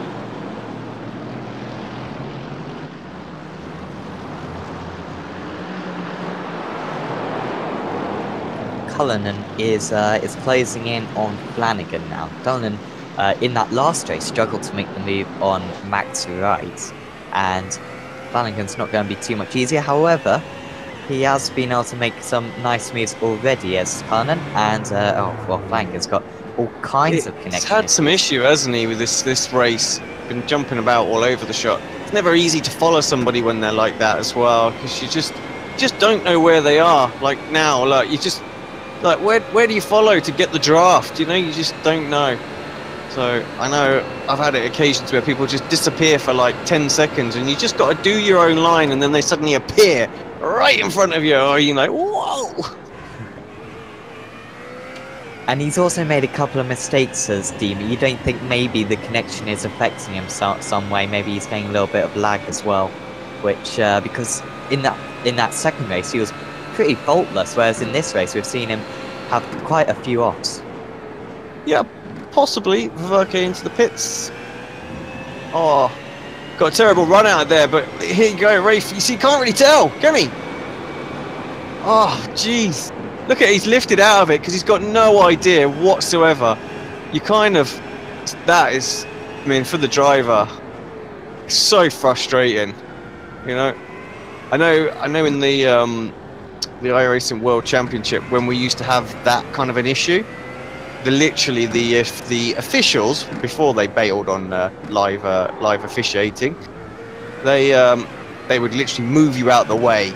If that was the case, you'd just get on the radio and go, look, I can't race this guy, it's impossible. And they come on and just tell you to get out of the way. So, you know, that's where live admin is useful, because I feel like now Rafe is being held up. He's having to get out of the throttle when he could have clearly have made a move there. He definitely had the run, but he got no idea. Rich warming him into the pits from the lead, and these. Oh well, I think I think that's makes perfect sense for Rafe. Yeah, he was going to do completely the opposite to what Flanagan did. He's got the pace advantage over him. He's quicker, and he wanted to come in to try and get past him. But yeah, when he come in, he realised, well, I'm not going to necessarily get past. I'll stay out and see if I could jump him that way. Well, I'm really surprised Flanagan is in so early, because yeah, it just seems really odd, doesn't it? Because you'd think you'd just start off with a full tank, wouldn't you? And then just go to the 30-minute mark, as we've seen previously. I don't know what the advantage of pitting so early is. Yeah, I think maybe you are right. You're right. I don't think any of these are going to take tyres. It's just going to be fuel at this point. You're right, because as soon as you put the fuel in to make you to the end, you're a little bit heavier than your rivals. And you're right, absolutely. Start the car as much fuel as you can get, because you don't want to put it in extra in, because you're just going to be longer in the pit. You're going to be stationary longer. So it's definitely worth doing it. Of course, you are a little bit lighter at the start, and maybe Flanagan maybe under-fueled to see if he could maintain the lead and keep the track position. There's that he could have done. So as Clark carries on around. It's the same with Warmingham. You know, why is Warmingham coming? He came in, what did he do? He was 30.98 seconds in the pit lane from sort of commitment cone to commitment cone, effectively. 8.97 stationary in the box. You know, Deema was 10.13, so he's dropped a little bit of time on Warmingham. So yeah, it's going to be interesting to see where Clark comes out.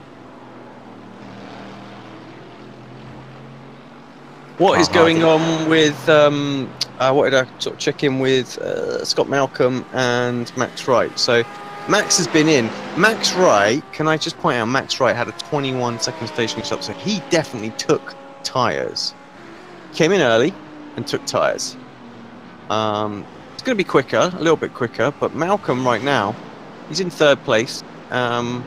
He might pick up sort of like a 4th or 5th, depends what he does on strategy here. So he's going to close up an awful lot of points. But I think we said Max really needed to DNF, didn't he? If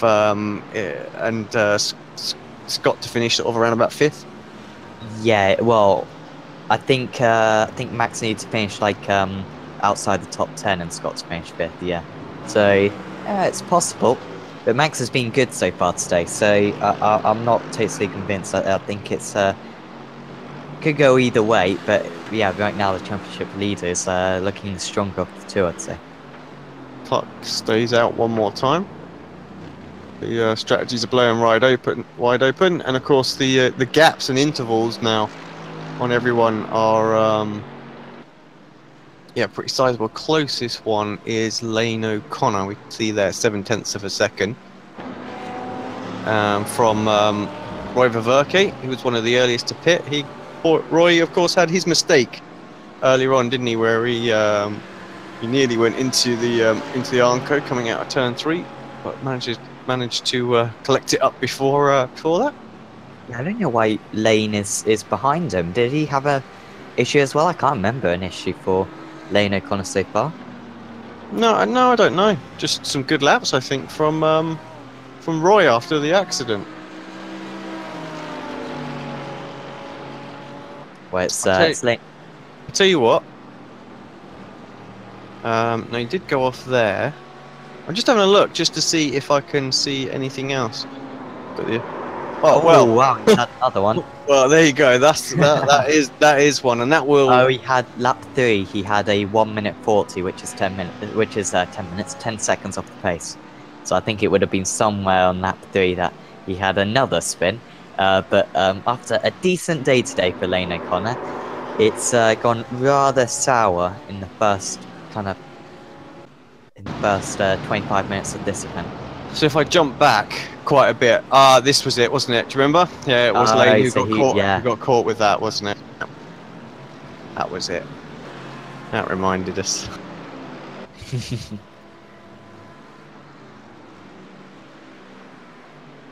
So no more pit stops, I think, since we've last mentioned. But yeah, currently it's Dima then. Also, Warmingham, he's leading the drivers who have made a pit stop, and he is he's 3.5 seconds ahead of lead Dima.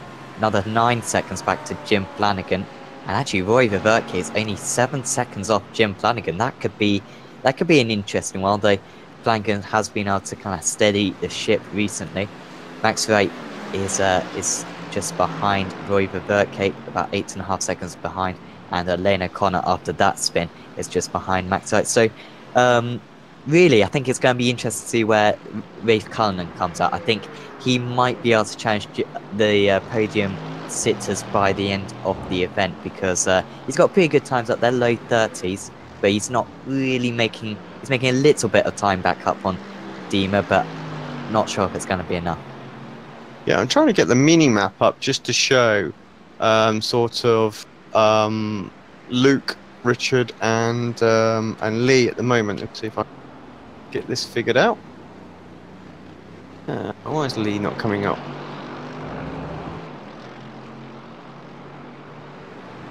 That's because he's 254. I just get his number right. There we go. So that'll make sense now. So you can see Clark just obviously on the going into turn 4. So we'll have to keep an eye on these. Just while there's not an awful lot going on out there, keep them up, because at some point Clark is going to jump into the pits, and we'll see how close they are. There's a little gap between Dima and Warmingham now. But what we're expecting Clark to come out bang in the middle of these two, aren't we? Somewhere, I think. Yes. I mean, looking at the lap times, he's just a bit quicker than. Well, no, he's not quicker than Warmingham, but he is quicker than Lee. So Warmingham definitely on the pace, a 1:29.77 last lap, very, very quick.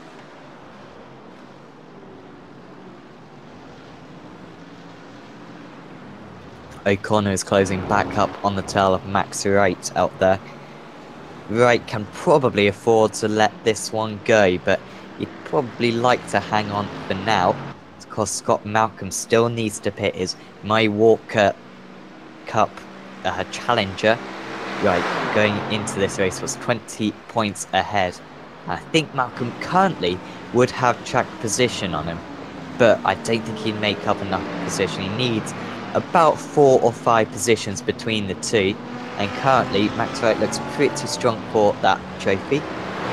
But he needed more than that, actually. I think from where he is, I think where he's likely to finish, I think he needed Max to basically finish last or to DNS. So it's going to close. I feel like he's going to beat Max. We'll see, of course, but we'll see exactly how close that one is at the end. I know he was a bit nervous going into the race, mentioning on the YouTube chat.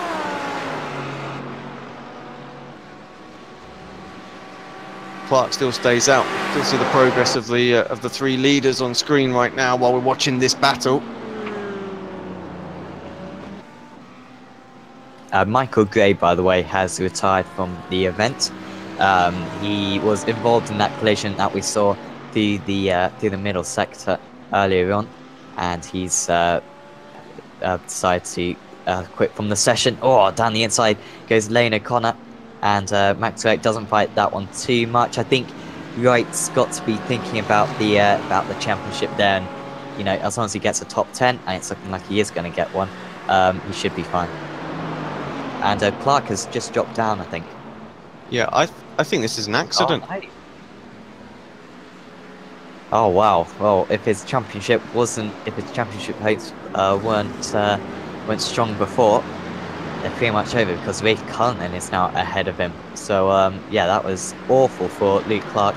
Lost probably about 10 seconds in that, and yep, that's also a couple of mistakes earlier on. Oh, boom! Big hit. Where was that? I'm trying to figure out where that was. Turn 11, I think. That's where Raikkonen got lost. Oh, my yeah. goodness, and Cullinan then went into the back of him. He's got absolutely mullered.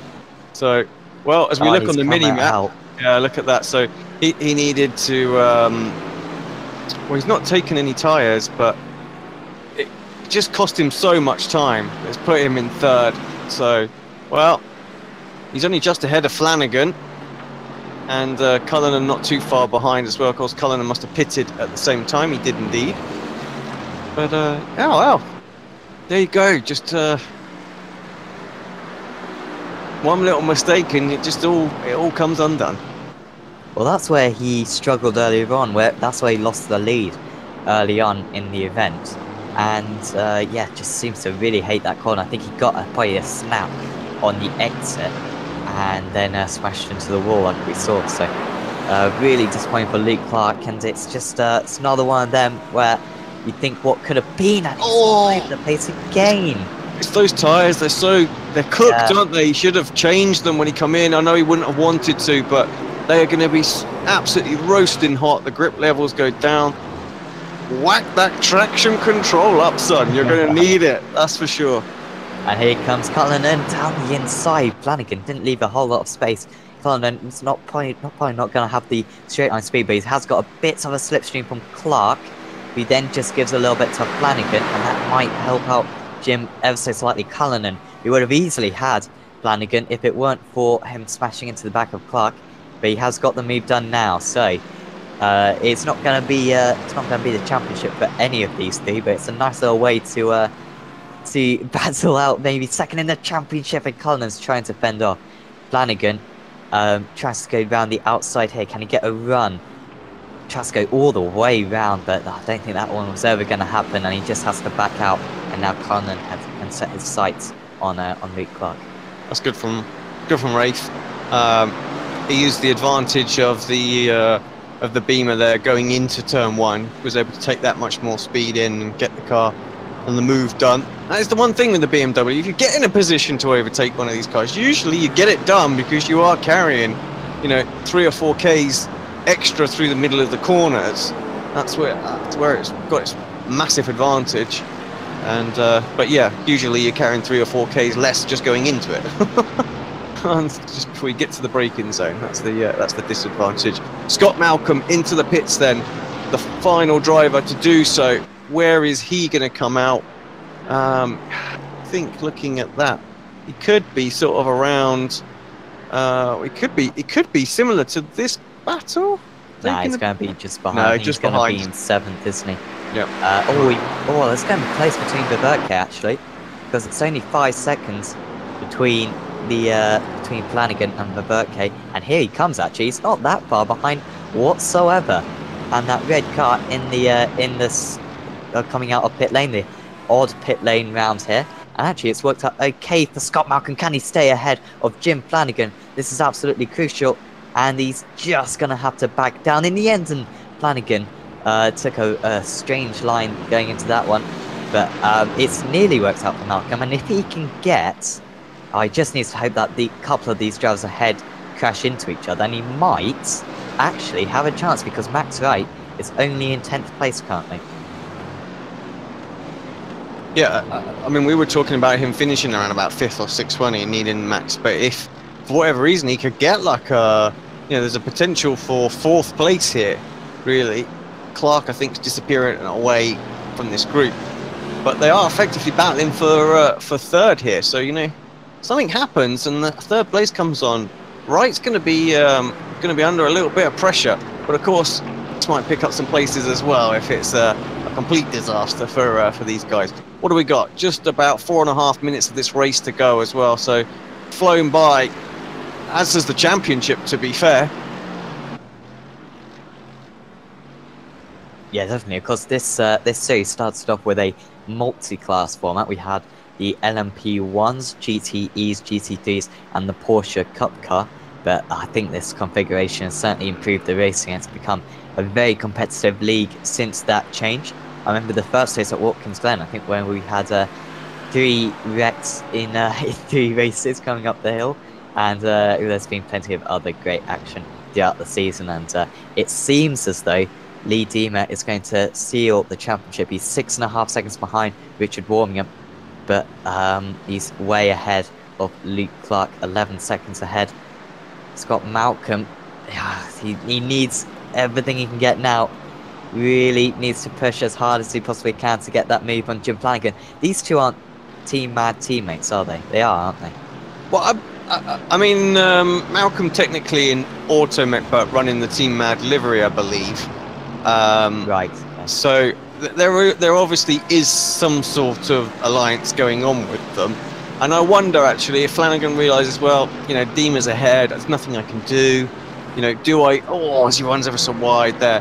Do I give Scott the position with the chance that he might nick the championship from Max Wright, so at least one of the Team Mad cars can pick up a title? It's going to be close on the points if they were to do that with a double point to this final round. But yeah, you've got to play the numbers, haven't you? You've got to play the game out there as well, and that's why you kind of have teammates sometimes, to help you out in these sort of situations. I don't think he's going to get to. Oh wow. Okay. Well, that's one way of doing it. It didn't look orchestrated at all. Well, he needs to make sure he stays ahead of Max right now. That's going to be his main concern. That's it, yeah. But it was square on, I think. I don't think he has a steering damage, but he was a little bit shaky down there. I don't think this is the one. I think it was, sorry. Down to turn 1, wasn't it? And here he comes then. So I didn't actually see this one. So pretty good entry and just got on the curb. I just bounced. Yeah, I can do that. Yeah, you're right. It was a good job. It was kind of square on. He might have had some sort of some steering damage Deemer's there. behind Clark.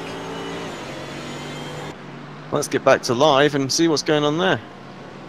What's has happened to? Unless this is some kind of this could be some kind of formation finish, or I don't know. I can't see.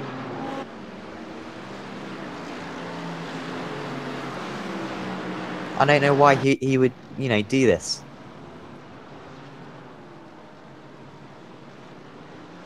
Just slow. Is he low on fuel? Oh I don't think so. He did have a short pit stop though. Did he had a very short one? Well, 10.13. But yeah, he's let them both go, hasn't he? I don't know. You have to keep an eye on that one. I didn't see a slowdown or anything. I mean, look, he's nowhere, and right now he's about to lose the place to Malcolm. But it's not an issue, is it? Flanagan is not anywhere around, and Rafe's too far behind to catch up, I think, with him still on the circuit. So Warmingham and Clark aren't teammates, are they? Because Warmingham's Bodak, and Clark is he just a privateer, I think.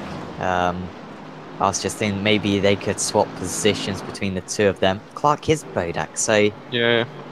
Yeah, it's Warmingham. Warmingham is Bodak, isn't he? I think he's just wearing a different livery. I think a couple of things have happened to that team recently, so isn't running livery. But I'm not 100% sure he is actually, Richard. I think the perhaps we haven't had an update on who's in what team. I think he might be independent. Well, come across the line then. Richard Warmingham. Wow, all that chaos on the final lap has really sort of threw us out there. And yeah, well, Warmingham with a great race. Luke Clark is going to pick up second. Rafe Cullinan is going to have third. Where did that come from? Malcolm's going to come in across fourth. This could be really, really close. Flanagan has not finished. He's in the pits. So that's going to allow Max Wright back up. So that's not what Malcolm wanted at all. But Dima comes across, and I believe he will be champion in 6th place. Yeah, I think so. But it all changed at the end.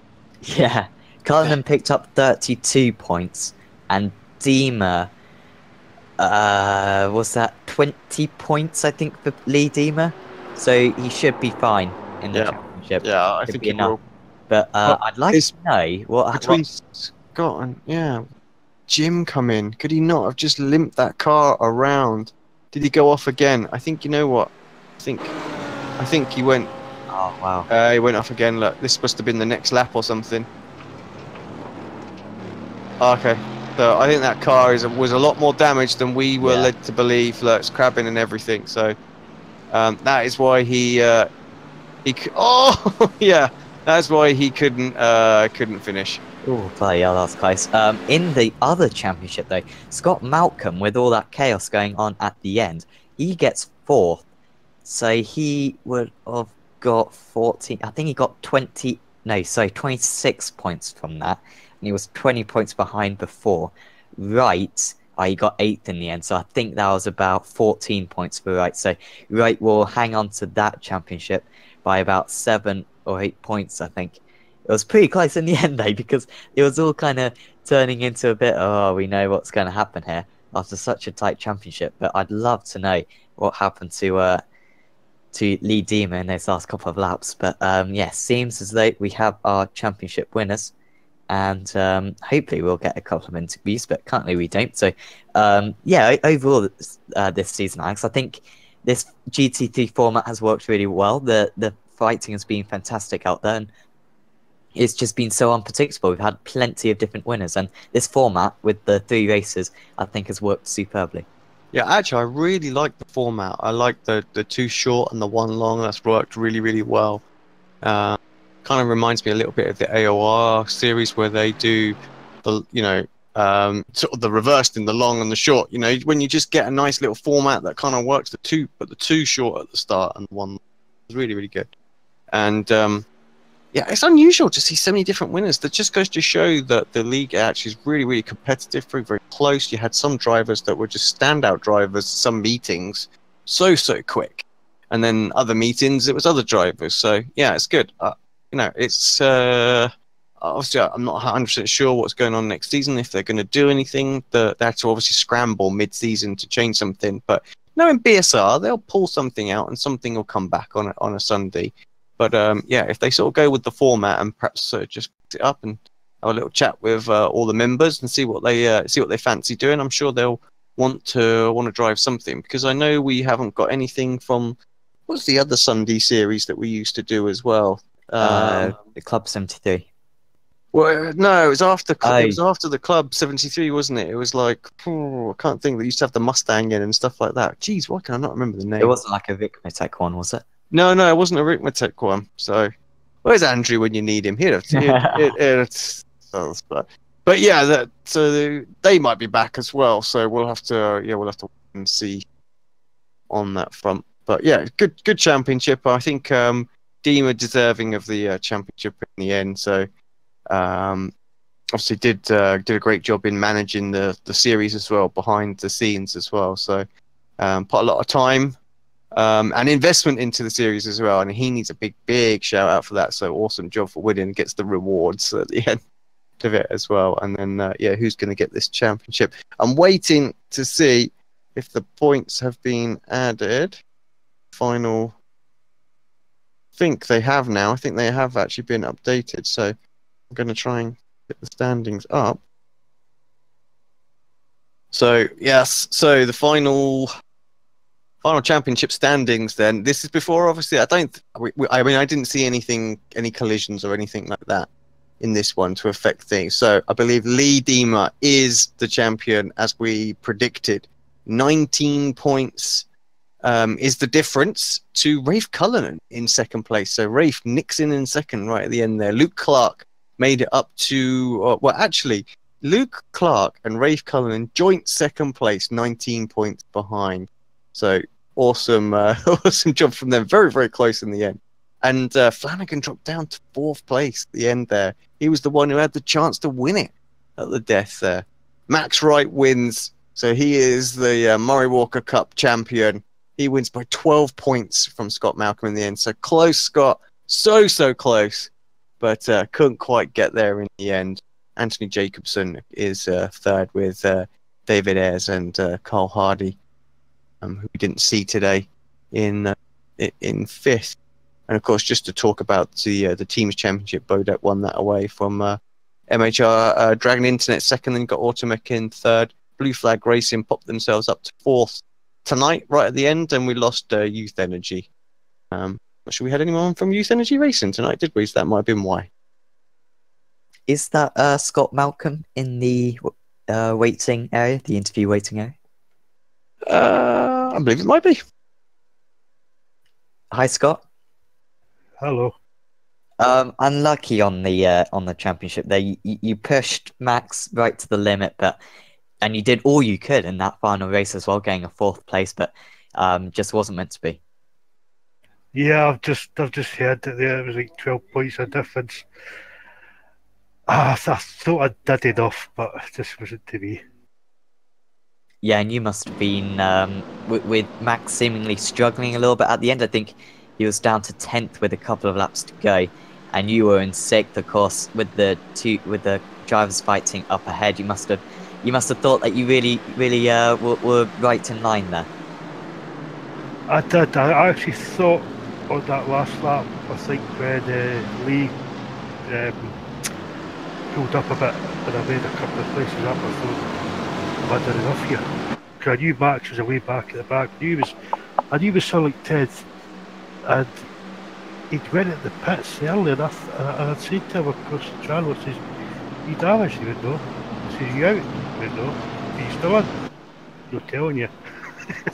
so I don't know what was happening, but I kept looking at the relative and I couldn't see him. I thought, what's he up to? But then I seen on the last lap he got up to 8th, and I thought, I don't think I've done enough. I was trying to work up. I was sitting always trying to work out the sums, but yeah. But that strategy, we saw a lot of drivers come in quite early. You just brimmed the tank to start off with and went as far as you could, and in the end it worked out really well for you. Yeah, I seem to do that every day. I was filling it up and just let the tank dry out, and then